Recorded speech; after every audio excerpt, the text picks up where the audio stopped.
"Show me your wall sometime," I said. "When it's ready. Not to fix it, just to stand in front of it with you." "When it's ready," she said, which from Saloni, about an unfinished beginning, is the largest invitation there is. My Playful Wife, Episode 38, The First Thread, written by Mia. In the weeks after we came home, the workroom filled back up, and I made it my private study to watch a thing I had been married to a maker for years and somehow never once watched, a making beginning. I had seen the ends of them. I had stood at the edge of the December room and watched a finished collection walk into the light. I had sat on the stool while a centerpiece broke her heart and been there for the recut, the middle of a making, the part with the deadline in it. I had even, this last time, learned to sit in the empty room after, the spent end, the fallow. But the beginning, the actual genesis, the part that happens months before there is anything anyone could photograph, when a collection is not yet a collection but only a pressure behind a maker's sternum, a color half seen at the edge of sleep, a thread pulled out of nowhere and held up to the light to see if it leads anywhere, that I had never watched, because for all the years before the balcony I had not known it was happening. And a beginning, unlike a deadline or a show, does not announce itself. It has no date. It makes no noise. It is the quietest and most important event in a maker's calendar, and it is invisible, and I had walked past a dozen of them.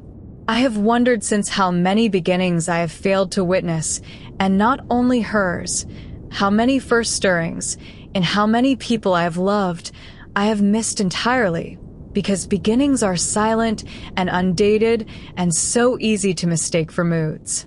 The world celebrates completions. It throws the show, prints the review, hangs the finished thing on the wall. It has no ceremony at all for the day a thing first stirs in someone, the bravest day, the one the whole later edifice secretly rests upon.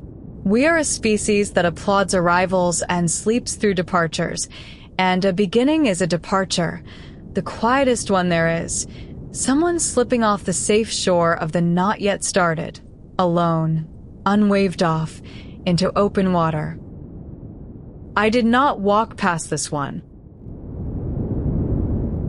It does not look like much, a making beginning, which is the first thing nobody tells you. It does not look like inspiration, the way the films have it, the bolt from the blue, the maker seized and transcribed. It looks like a woman wandering around a room being faintly irritable.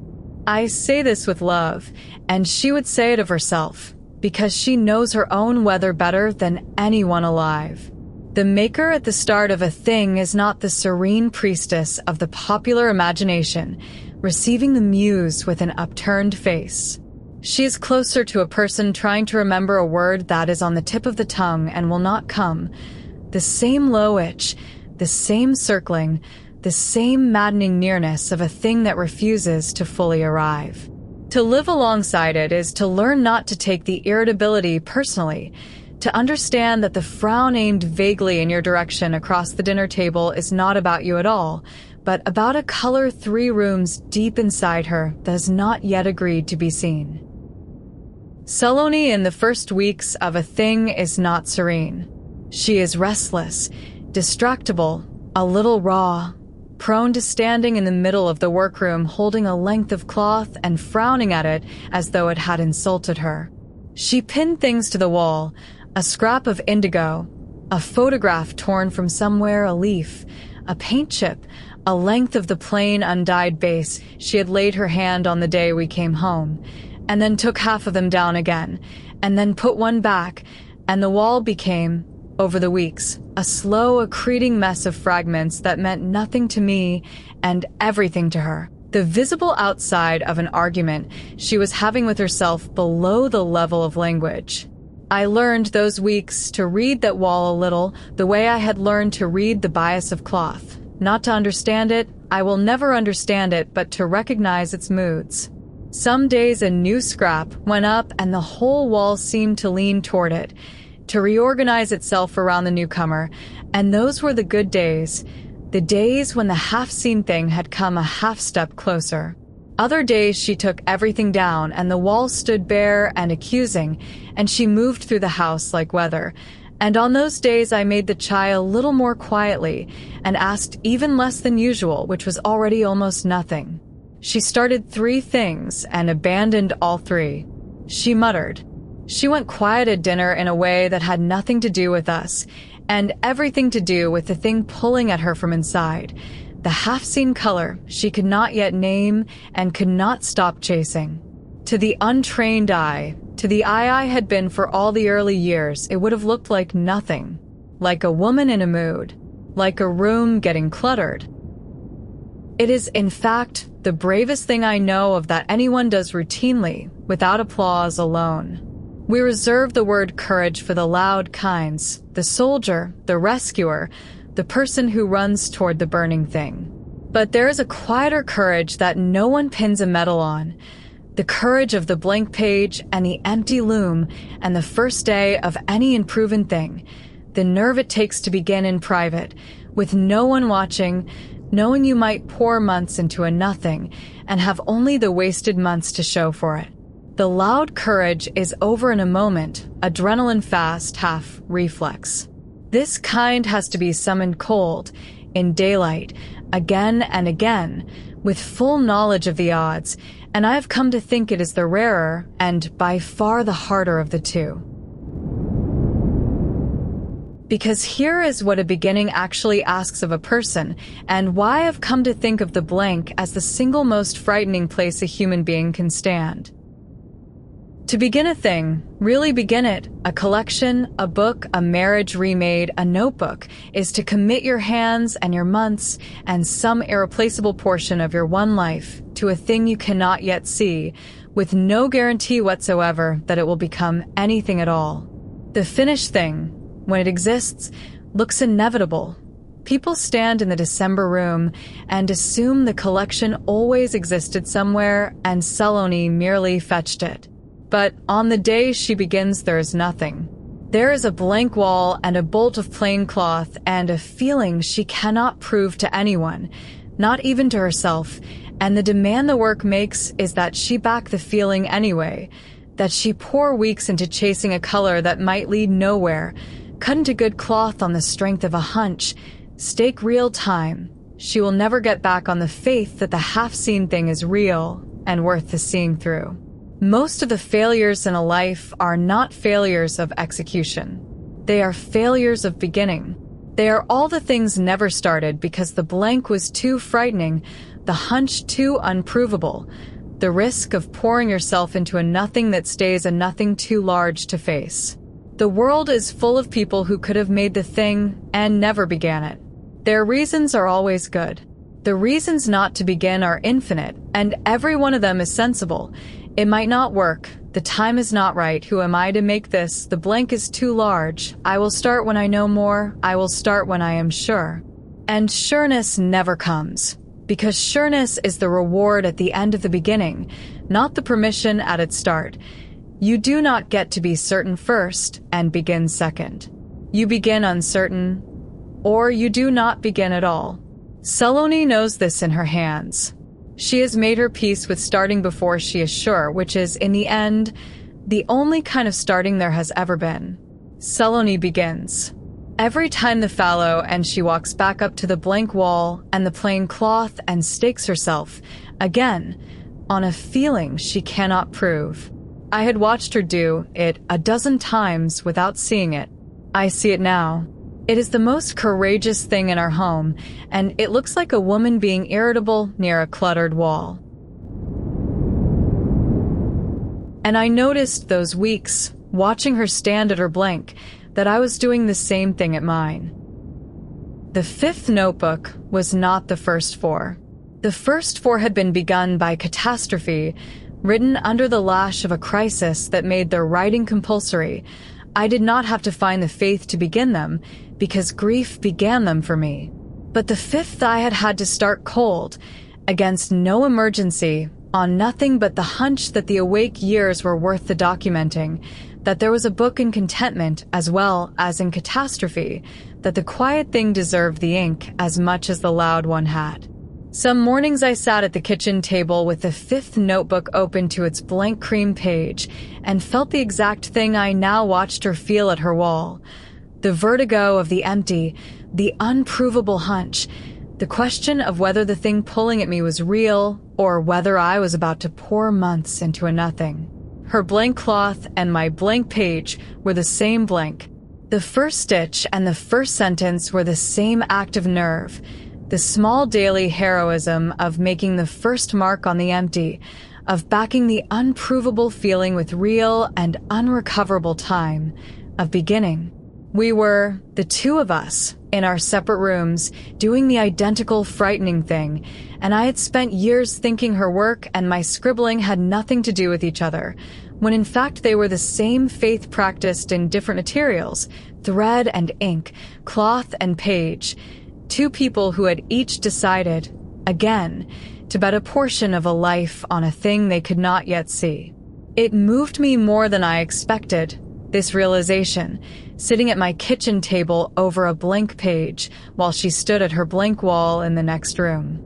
For years I had felt a quiet apartness from her work, a sense that she was an artist, and I was a man with a desk job who happened to keep a journal, that we lived in different countries of effort, and always would. And here's the truth, plain once I finally saw it. We did not. The materials differed, and nothing else did. Every real beginning in any medium asks the same single thing of the person beginning it, and she and I were both, that night, being asked it in our separate rooms and answering it or trying to in thread and in ink. My job, I understood, was to witness the beginning without laying a finger on it. This is harder than it sounds, and it is the exact inverse of what the loving instinct wants to do.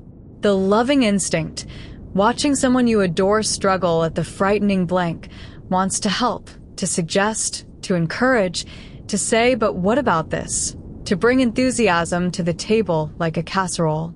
And every one of those impulses, I have learned, is poison to a beginning. A beginning is a shy animal. It comes out only into a quiet, unwatched, unpressured field, and the moment you point at it and say, oh, how exciting, what's it going to be? I can't wait to see it. You've put the maker on a stage, converted her private, unprovable chase into a thing now expected to deliver, and sent the shy half-seen color bolting back underground. The bucket under the spring again. The pressuring enthusiasm dressed as support. So I did, in those weeks, the hardest and least visible work available to me, which was almost nothing. I made the chai. I kept the house quiet around the edges of her chasing. I did not ask what it was going to be. I did not look too long or too admiringly at the accreting wall. I did not bring my excitement to her fragile blank like a gift she would then have to be grateful for. I just kept the conditions, the warm, quiet, unpressured field a beginning needs to risk coming out into, and let her chase her color in peace, and trusted that the most loving thing I could do for the start of my wife's next collection was to make myself, gently, almost invisible, a guardian of the quiet she was beginning in.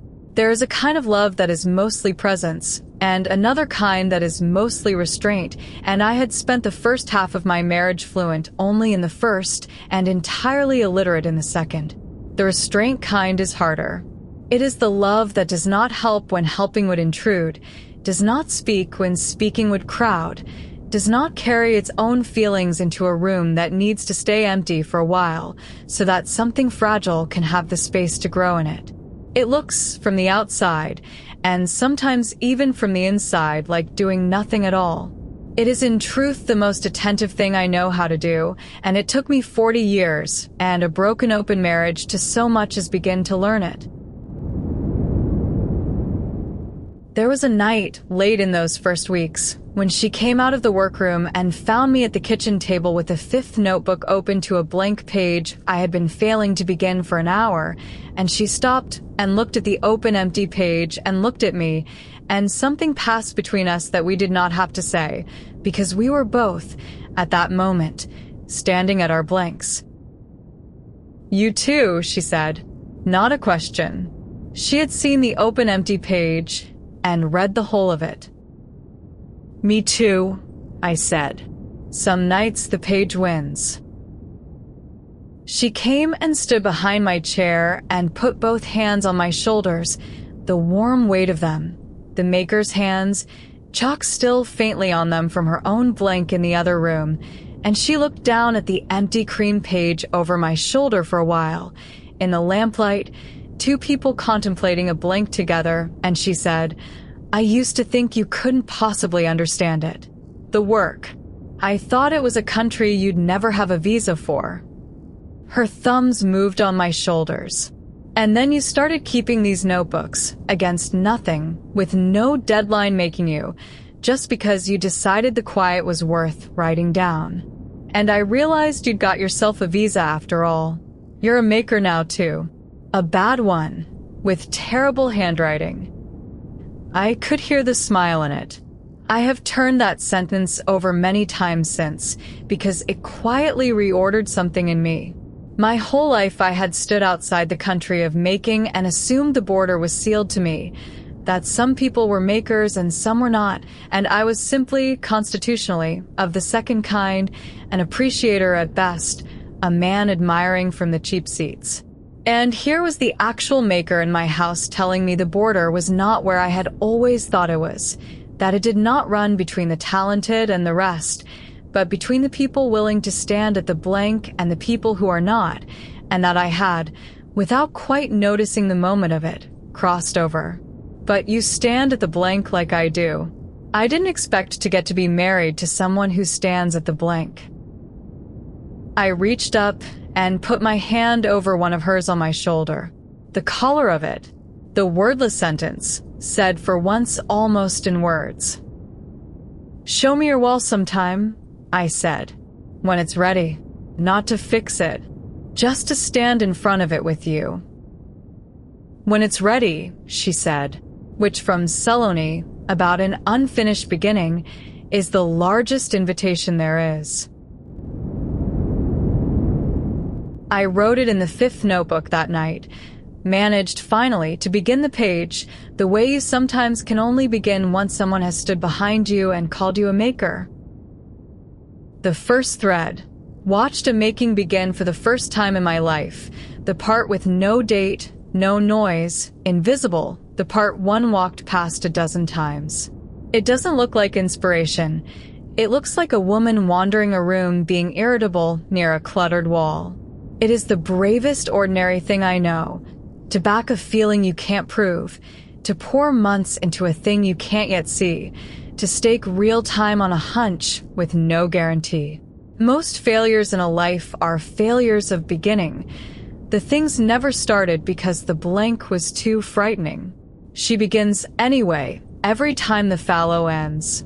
And I'm doing it too, at my own blank. The 5th notebook, begun cold against no catastrophe, on nothing but the hunch the quiet's worth the ink. Her cloth and my page are the same blank, the first stitch and the first sentence the same act of nerve. My job. Witness the beginning without touching it. Make the chai. Guard the quiet. Don't point at the shy animal. She called me a maker tonight.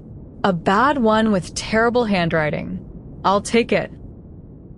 And below it, the working line. The blank is the bravest place a person ever stands. Everything finished looks inevitable and was, at its beginning, an unprovable feeling someone decided to back with their one life.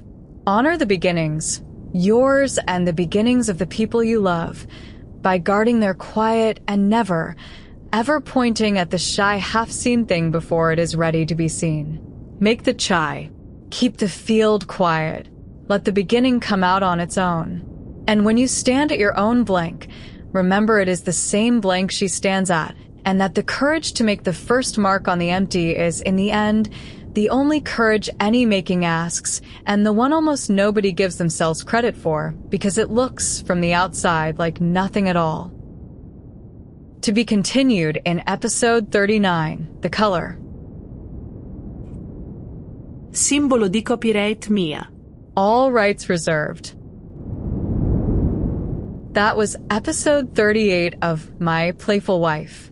If this story is staying with you, the next episode is already waiting. Subscribe so you don't miss it. The complete book is on Amazon, and early episodes plus bonus chapters are on my Patreon. Links are in the description. I've Mia. Thank you for listening.